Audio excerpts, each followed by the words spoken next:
I'd like tonight to talk about the affirmation and disaffirmation of our rights to Eretz Israel. I start with the year 1919. I speak from the perspective of international law and not from halakha. So I start with the breakup of the Ottoman Empire. Look, anyways, I'm talking about what happened after World War I, when the principal Allied powers, Britain, France, Italy, and Japan, met in Paris at the Paris Peace Conference. And that's when they decided to carve up the Ottoman Empire. The first step was what's called the Smuts Resolution, named after Jan Christian Smuts, who was a general and a minister in the imperial government of David Lloyd George, and later the Prime Minister of South Africa. He is the originator of Article 22 of the Covenant of the League of Nations that deals with the mandate system. And he named 6 countries that would be given a mandate. And one of them was Palestine. Palestine in 1919 was equivalent to Eretz Israel and the Jewish people, not the meaning that's given today.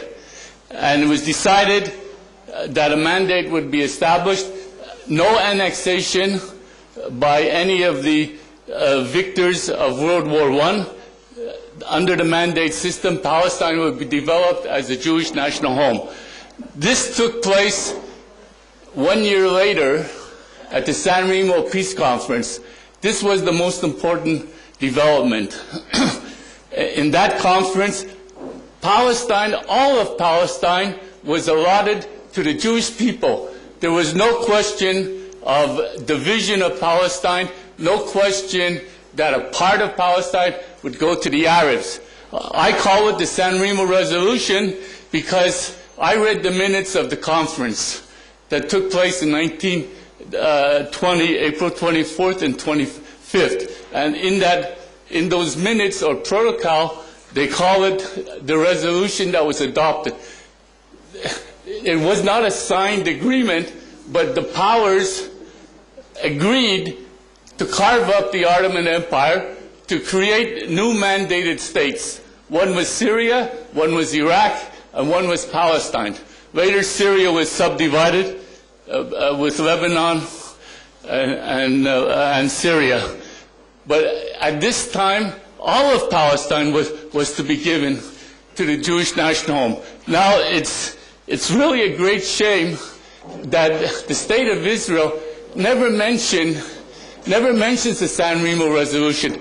If they did mention it, there wouldn't be any question about the legality of settlement in any part of Eretz Israel. This is a terrible shame, because without the San Remo Resolution, there would be no Palestine, no Syria, no Iraq. The Ottoman Empire would still be in existence. And it's a great shame. Look, I started to become conversant with the Middle East history as a teenager, and I never heard of the San Remo Resolution until I started to investigate it in the early 1980s. And none of the advocates of Israel, including my friend Shmuel Katz, my friend Dr. Paul Riebenfeld, they never mentioned this. And this is the key document. It's such a shame. Okay, now I'll say a few words about the San Remo Resolution. The San Remo Resolution is an inter-allied agreement between the great powers that won World War I. And what does it do? It's an amalgamation of 2 documents, the Balfour Declaration and Article 22 of the Covenant of League of Nations. These 2 documents became one in the San Remo Resolution. And then the San Remo Resolution was inserted in the Treaty of Peace with Turkey, known as the Treaty of Sèvres, which is a suburb of France. Now, I've written a book, and according to my thesis, according to my thesis, de jure sovereignty was devolved upon the Jewish people beginning as of that date. The sovereignty was transferred from the Ottoman Turks to the principal Allied powers as a collective unit. They then distributed the mandates and decided which people will get what.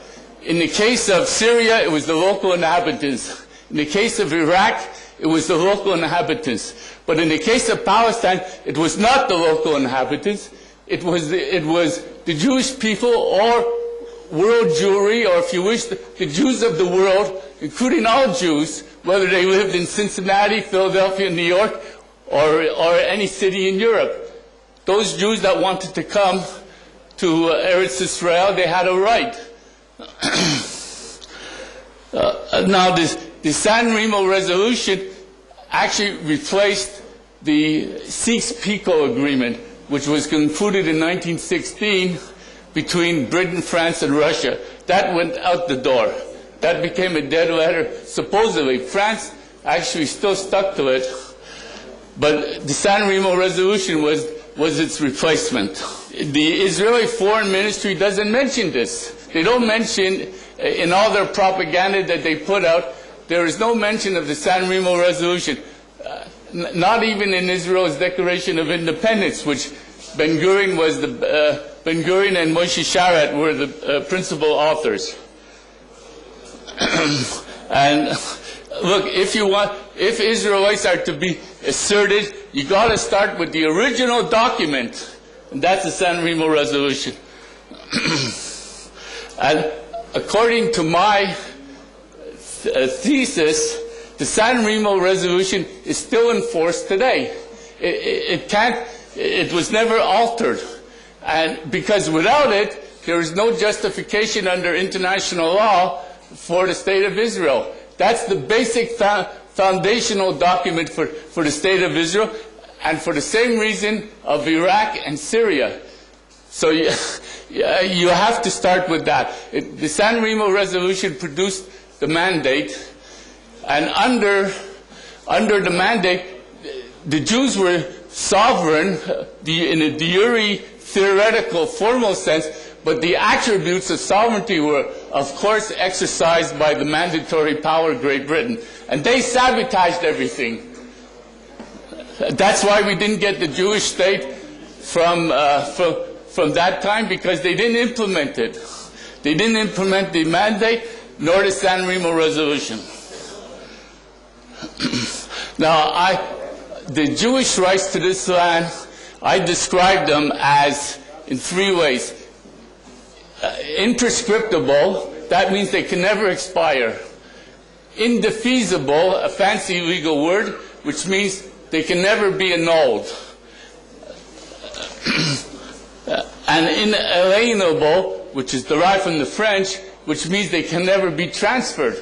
They can't be transferred to the Arabs of Palestine, which the government of Israel is doing illegally. As I said, during the whole mandate period, the mandate period begins in 1920 at San Remo. That's when the mandate was granted by the principal Allied powers to Great Britain to secure the establishment of the Jewish national home, which meant the future independent Jewish state. They never did that, and that's why the state did never come into existence during the British period of rule in this country.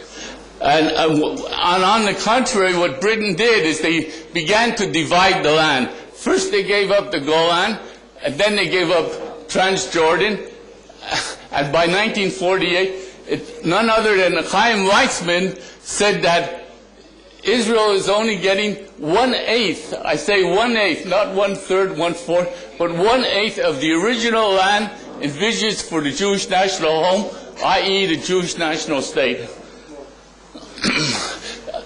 So, to summarize here, this was an affirmation of Jewish rights at San Remo. The affirmation continued in 1948. And who was responsible? None other than David Ben-Gurion. He passed into law 3 enactments which allowed the State of Israel to incorporate any area of the land of Israel, of Eretz Israel, as soon as the IDF conquered the land or took possession of it. And that's how various cities such as Beersheba, Ashkelon, Ashdod, Nahariya, Akko, Lydia, Elad, and other parts of Galilee came into the state, because under the UNESCO plan and under the partition resolution, these areas were allotted to the Arabs. But Ben-Gurion passed a law that as soon as the IDF repossessed or liberated these areas, they would go into the state, and he issued 2 proclamations as defense minister, which ensured this would happen. And this was the precedent set by Ben-Gurion.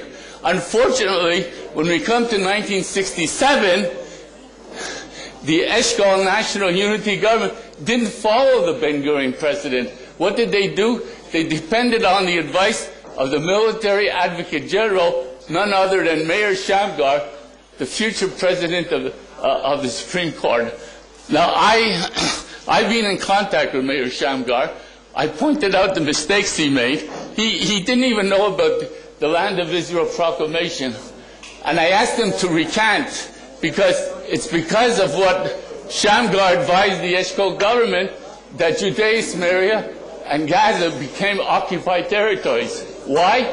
Because instead of applying the law of the state to these regions, because they applied international law instead of the law of the state, as Ben-Gurion did, so they became occupied territories. Most of the people in Israel believed it, and the rest of the world. Look, Israel didn't assert its rights.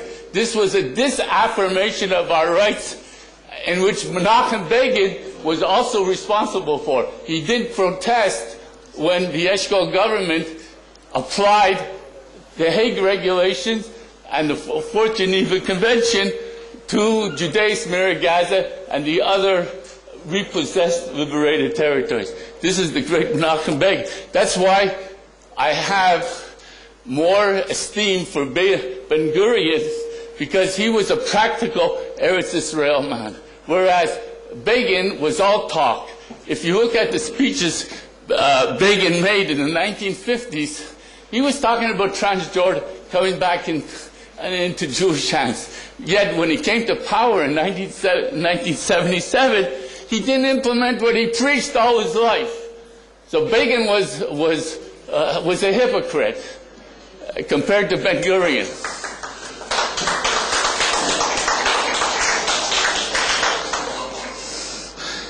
And I'm aware of the fact that after the Six-Day War, Ben-Gurion uttered some statement that we should give up everything for peace. I'm aware of this fact, Meir Shamgar, and I answered that point, because in the prime of his life, Ben-Gurion said that we will get all of Eretz Israel. He said that in 1937 at Basel, Switzerland, at the Zionist Congress of that year. And in the legislation, he had the Provisional State Council enact in 1948. So he was the great champion of Eretz Israel. The socialist, David Ben-Gurion, the preacher, Begin, when he came to power, didn't do what he preached all his life. That's why I have more esteem for Ben-Gurion. And I got this myself from none other than Yuval Ne'eman, the greatest Israeli scientist and the greatest defense specialist of the country. The things that Yuval Ne'eman did, this phony Shimon Peres takes credit for Yuval's nuclear achievements. He claims when he had such a minor role. I got that straight from Yuval Ne'eman, who was directly involved in that. And I had the privilege of serving as legal advisor on Eretz Israel.